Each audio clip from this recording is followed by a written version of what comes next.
Now we're going to begin recording electromyographic information. And what we want to do first of all is we need to prepare the skin, place the electrodes, hook up the EMG lead wires to the electrodes, and we'll be ready to begin recording. Now when we're recording EMG, it's very important that we only place the electrodes over clean, dry skin. So what we're going to do with our patient is we're going to take some rubbing alcohol. You could use a skin cleanser, but you need to make sure that there isn't anything that's going to leave any residue on the skin in the skin cleanser. We're just going to take some 2x2 gauze and rubbing alcohol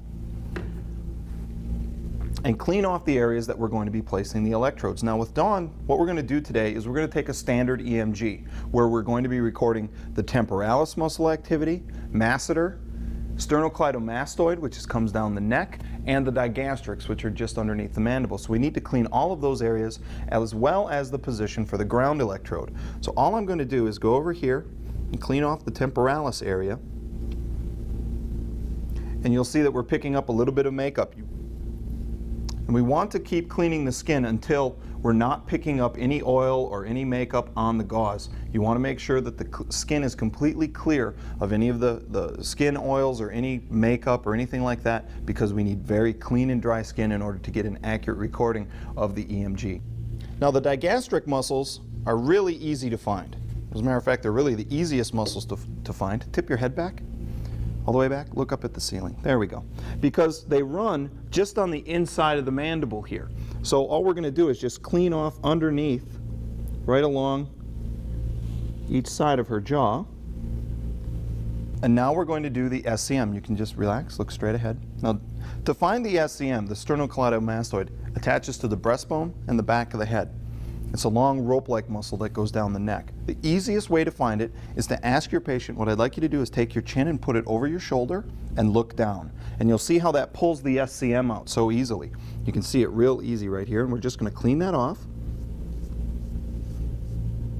Lastly, we're going to be placing an electrode on the patient's shoulder. This is going to be the ground electrode. What that does is it cancels out the electrical signals from your computer, from the fluorescent lights in the room and things like that, and will ensure that we're only recording the electrical activity that's naturally in the patient's muscles.